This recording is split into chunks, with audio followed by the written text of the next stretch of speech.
ladies and gentlemen, and welcome to another edition of What's Happening. I'm George Binns, and this evening's guest on a return engagement is Andrew DeFranza from Harbor Light. He's the chief cook and bottle washer there. And what precipitated this discussion this evening is he made a YouTube that showed up on Facebook that I thought was pretty impressive. And I think it's worth looking at again. So I'm going to cut to the shared screen and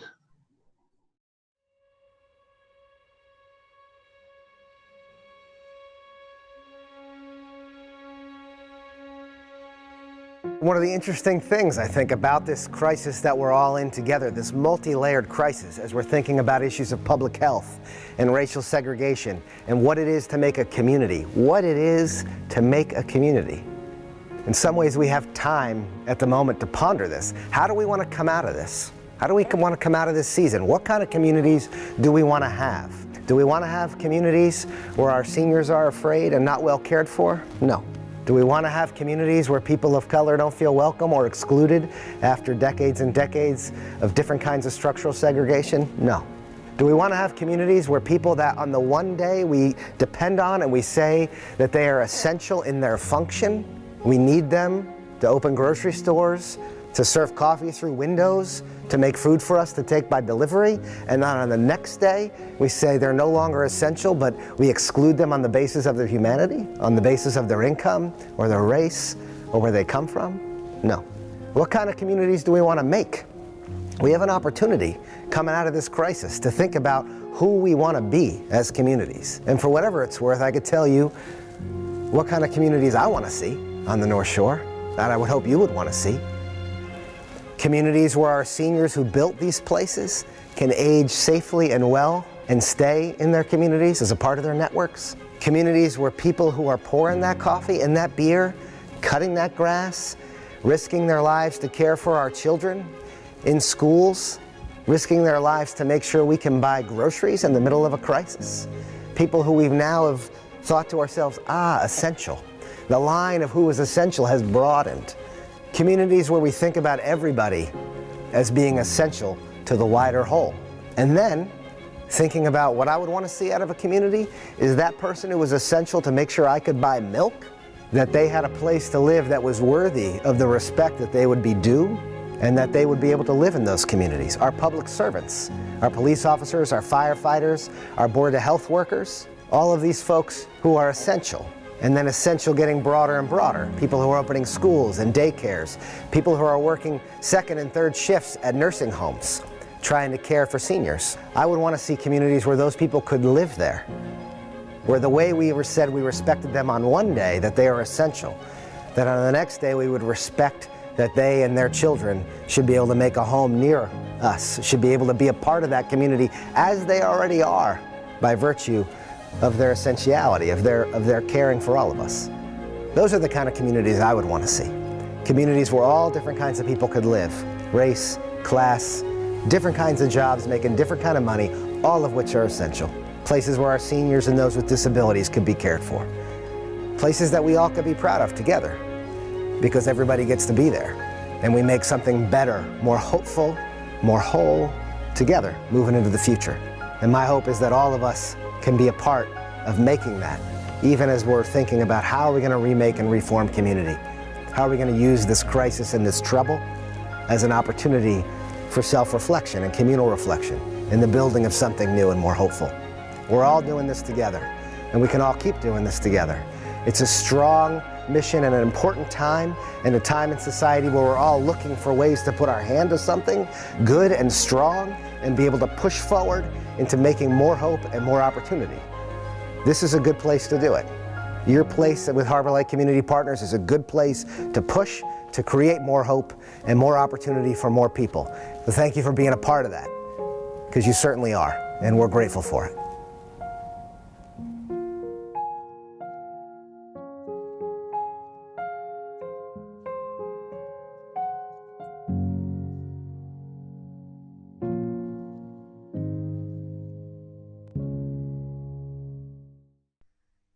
Didn't realize you were that eloquent. It was a nice talk.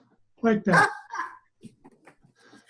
Anyway, you know, as you mentioned in there that you want to talk about the bigger picture, North Shore, but I'd like to focus this evening mostly on Beverly because as we record this show, the city council is about to vote on Plan Beverly. The planning board has already voted on it. And there was an article that showed up in today's Salem News that were talking about some of the same issues that you were bringing up of got to provide space for all kinds of people, of all incomes especially. And they were talking about, in addition to the condos and the apartment houses that are coming along Rantoul Street and spreading elsewhere, and the TOD, where every railroad station is going to have some sort of multifamily housing around it. They were talking about some sort of infill, it sounded like to me, of smaller 2-family units, maybe up to 10 family. And my first question is, where would we put them? What does that mean? How do we do this?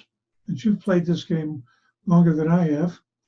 Yeah, I mean, I think, you know, in infill in terms of location, there's usually a remarkable amount of those that can get done. There's really two challenges. One is how do you zone for it? You know, because do you take existing communities or existing zoning sections and make it possible in the zoning law to essentially upzone your volume by right? And then two is sort of who are the actors that would do it financially, you know, because the smaller stuff like that is much more likely to be local owned, local operated, local developed, oftentimes people that live nearby, or even people that are going to live in one of the units. So it is more likely that that in doing that as a city, you're creating the possibility that it could happen by allowing by right capacity to do it to exist. Because typically what happens is if you don't build the structure that says you're allowed to do this, especially at a small scale, if you make that hard or economically risky, meaning you need a special permit, or there's any kind of a political or board or commission related process that doesn't define the parameters and makes it so that it's possible that you could be prevented, it's very difficult to do that then, to initiate a process like that for a 4-unit building, because your margin is going to be so low that any level of high risk makes it really difficult to initiate it. So it really comes down to, I would say, less about the physicality, where are you going to put it, which is mostly a political question, I think, not a geographic question, and more around where do you want to make it possible to put it, because it can only be put where we say it's possible to put it, and only on the parameters that we say are possible. So, for example, you know, in my neighborhood, you know, you can do a 2-family by right on a fairly modest sized lot, and so you have a fairly dense neighborhood, and you have some 2 families and some single families because it's allowable. But there are zones in the city where it's not allowable, and therefore it doesn't happen. Typically that demarcation line, and you see this happening in Salem also, is around neighborhoods or zones that are strictly single family lots, particularly on bigger lots. And the demarcation line is usually around the politics of that neighborhood, perhaps not wanting there to be 2 families by right or in-laws by right, because they want to maintain the diffusion of the housing stock as it exists. So that's kind of a long answer, George, but something like that. Yeah, I noticed the neighborhood I live in, there's a mix of different kinds of houses. There's a 2-family that's almost diagonally down the street from me, and there's some smaller glorified capes, a little bigger than a typical cape. And this is something that has been growing over the years. And some of the really big houses have long since been subdivided into condos. Right. The local school got converted into, well, it got torn down and turned into a condo. So some of this is happening, but I think what's missing in this whole game is some of these essential people that you're talking about. And ran some quick numbers a few minutes ago, thinking about the show. And you take somebody who's earning minimum wage, $13.50 an hour right now, works 2,000 hours a year, making $27,000 a year. Usual guideline is 30% of your income goes to housing. So you break all this down, and you're talking about something that's costing about $675 a month. I don't know of any of those kinds of rooms, boarding houses, whatever you want to call them, in around Beverly. So there is a huge gap that it's not somebody that you can say that they're so in tough shape that the state's got to take care of them, but it's that boundary between affordable and affordable. The really question is, how do we really start to attack that particular regime? Yeah, and really to your point, George, there are only two ways, and it's important for people to realize, particularly when they think about the symbiosis of their relationship to people that have certain kinds of vocations, right? You provide essential service A, you make income of B.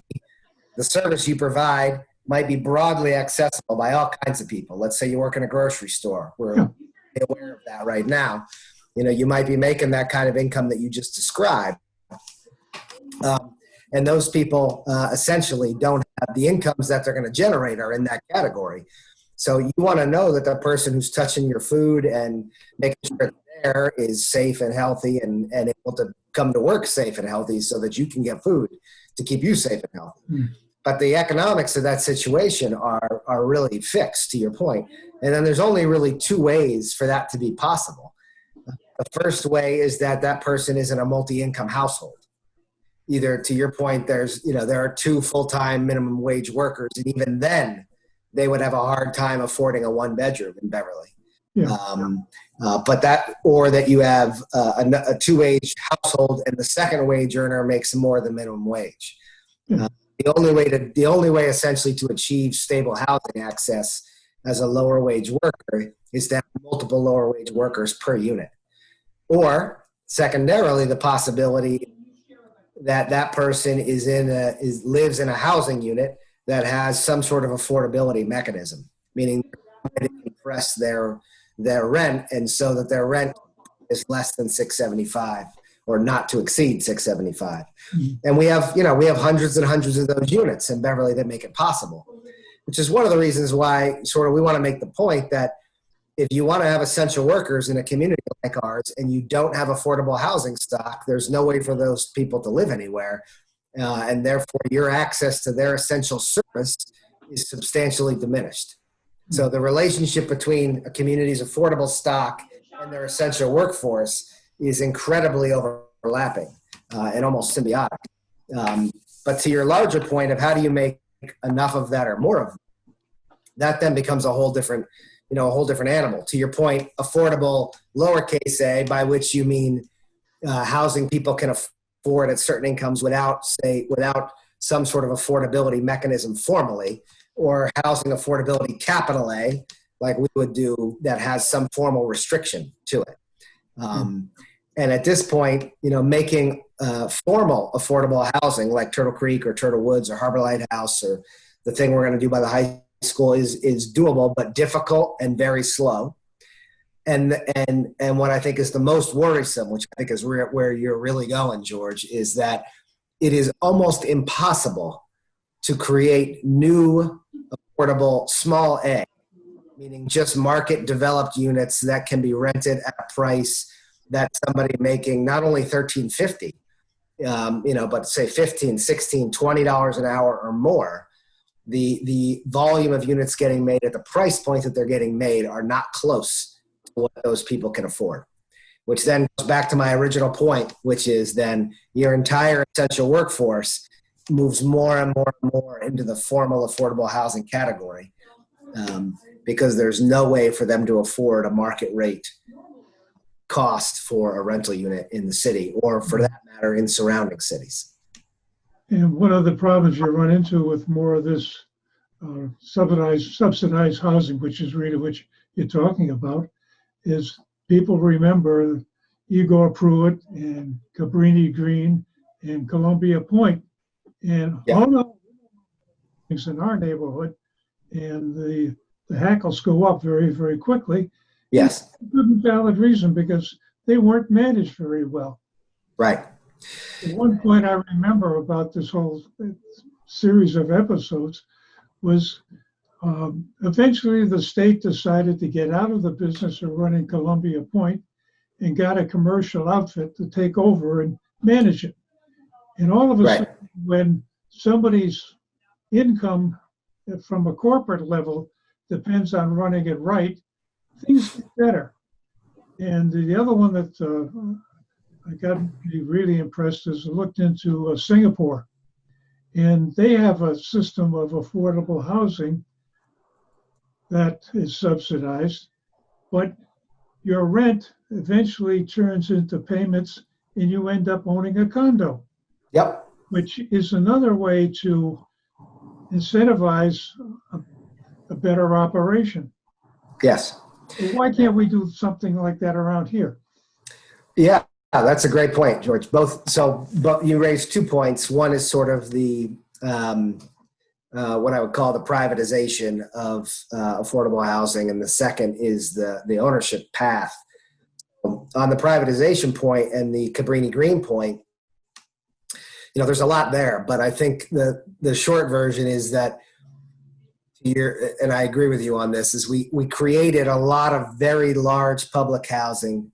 It had massive challenges with it in terms of concentrations of poverty, serious levels of racial segregation, even within public affordable housing, as to where folks that were white, where folks that were black, and other folks could live. All of that baked into the formal government process at the time.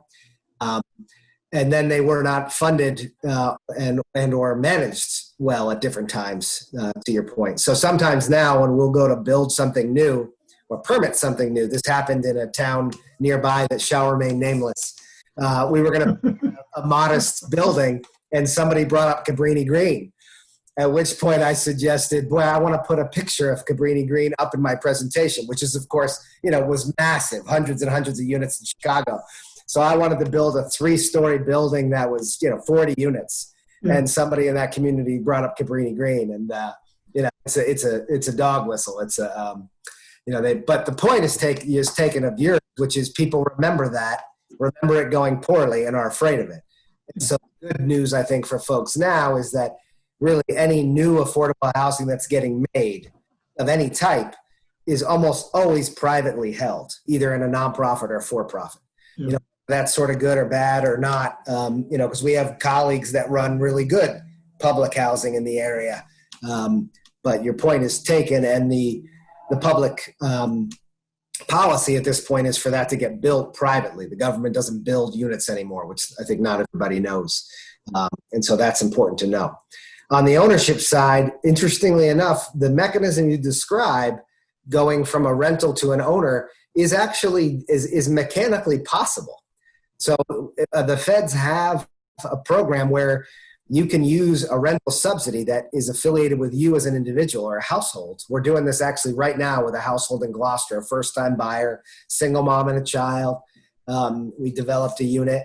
They have a rental voucher, and she's able to use the voucher for a period of time to support the mortgage, which is a great way, for her child to sort of build some equity.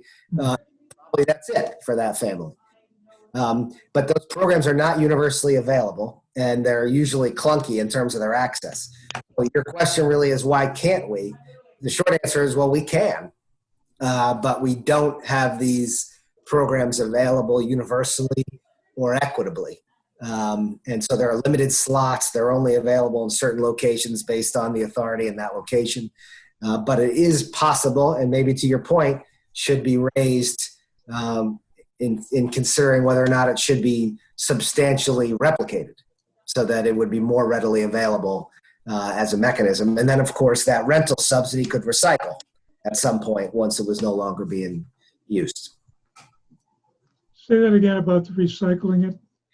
So if you had a household, let's say, that had a voucher that they used for rent, that could be converted to ownership.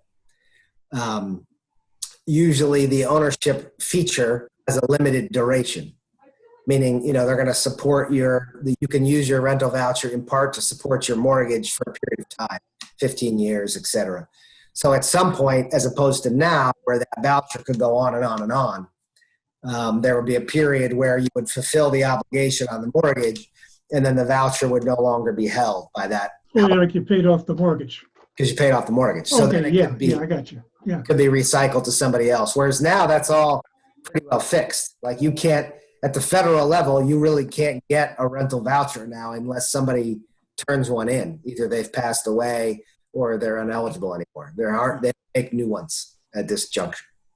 Yeah, that makes it sound like a story I think you told on one of your previous visits, that you've got a waiting list for people to get into some of these units, and especially the elderly ones, and the people who will not survive long enough to get to the top of the list because they will not. There is more demand than there is supply. And this right. is one of my pet peeves with this Plan Beverly. There's no supply and demand curve. Mm-hmm. In that nowhere in that document do they say, these are the number of units we've got, and this is what it would cost to either rent or pay the mortgage on them. And then these are the number of people that work in Beverly making certain incomes, and right. this is what they can afford to pay for housing at, pick a 30% ratio right. or some better number, I don't know. Right. And we could see at a glance, if we had one of those, yeah, this is where we need to focus our attention. Mm-hmm. But right now, most of the focus seems to be on, well, we need to satisfy Boston's problem with, they got too many people in there that can't afford to live there, so we're going to ship them out to the suburbs and call it TOD, mm-hmm. transportation-oriented development. Yeah. And, I remember years ago, I was running for school committee or city council or something or other, and I put up a chart of Beverly of, okay, here are the 5 railroad stations, and you draw a circle around them, a mile radius. Somebody can walk a mile to a station. That ain't a bad walk. And it made Beverly look like the Olympic flag with all the lacing circles. Yes. Is that really what we want the city to be? And I think that gets into the question of, okay, we've got an issue with affordable housing with the lowercase a, and we still have a situation where people say, well, we want the city to be like it always was. And I've had several discussions with city councilors, and, well, what's Beverly like? And it's hard to get a straight answer or a consistent answer of where it is. And to some people, Beverly is changing, it's moving. Well, that's true. If you think about the south end of Rantoul Street, those are all the mills. Mm-hmm. It used to be a mill town. Mm-hmm. And it was a factory town when the shoe was running. And now it's a different kind of community. So right.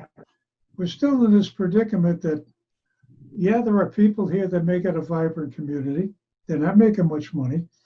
They need someplace to live. And have one discussion with this business owner, and his people come from New Hampshire because that's the only place they can afford to live. And they're driving, I don't know, 30 miles a day, 40 miles a day to get here to go to work. And part of my little analysis, I started thinking about, oh yeah, he's making minimum wage and working 2,000 hours a year. Right. How do they get a job that does that? Very few of them do. It's all part-time work, less than 30 hours to satisfy Affordable Care Act. Mm-hmm. So it's a situation, I think, that needs some focus. And my question comes back to uh, who can do it? How can we do it? How do we get the city council to the point of saying, we're going to do something substantial rather than talk about it? Mm-hmm. Yeah, it's an interesting time and set of questions, because there's part of it is sort of what is in the rubric of the authority of the council, or the capacity of the mayor, or the political will of the community, or even different neighborhoods as they interact with what might need to happen in a neighborhood they're in, that might be good for the city as a whole, or but might involve change. I mean, your point about change is well taken, and part of my perspective on that twofold. One is that there never is a time, and some of this is about the finitude of humans, right? There never is a time when things were the way that they were. It's always in flow, right? We're much more like a stream than we are like a pond all of our lives. And we just have memory of sections, and we think it was a way. But I'm a big believer in we're always in movement, and it's always not to borrow too heavily from Martin Luther King as we approach the weekend, but it's all about the arc to the good, right? We're always pulling to hopefully something better. So I don't spend a lot of time worrying about how were we or when were we. Usually, unless it involves how much I used to weigh, or how much more hair I had. I think about those things. But so I think the more we can all think about where are we going together, and the more powerful that is. Then I think your question stands, which is, well, where is that really, and who's going to do that? Because the only way to make significant improvements on our current reality is to make significant decisions around public policy. And that's, to your point, that's hard to develop a consensus about, because you have somebody who likes one thing and somebody who doesn't like one thing. For my part, I like the idea of increasing walkable housing near the train stations. I've never understood how we ended up with 5, as a city. It's lucky, I guess. Right. And now I'm hearing that maybe the Pride station is going to go out of service for a little while. Yeah. But how we end up with 5, I don't know. But if you're going to have that kind of infrastructure, I like the idea of promoting walkability. Partially to your point is that if you have lower wage workers who can find employment in proximity to those, including Cummings and the hospital, why we would certainly want to promote the ability for people to not have vehicles and mitigate some of our traffic concerns, but still contribute to the overall economy. So I like that, but not everybody does. Yeah. Right? I'm sure right now, I think that you probably hear from the folks in North Beverly that they don't love the idea of more volume near the train station, even though there's employment opportunities and probably land in that vicinity, because the neighborhood is a certain way as it currently stands. Mm-hmm. So, that's a way of saying I'm not certain about the answer to your question, although I am certain that it will require changes to zoning. I think that is 100% for sure. That if we want different kind of housing stock, we will have to adjust our zoning to create more opportunity for that to be possible. That's one. That's certain. I think there are probably going to be others. I know you're particularly interested in creating more living wage opportunity jobs in the city. That's certainly not as much my area of expertise, but I certainly think that is another huge question. I think we've done pretty well, to your point, in evolving after the shoe into essentially other economies, to see Cummings evolve, to see the Cherry Hill Park really evolve and thrive.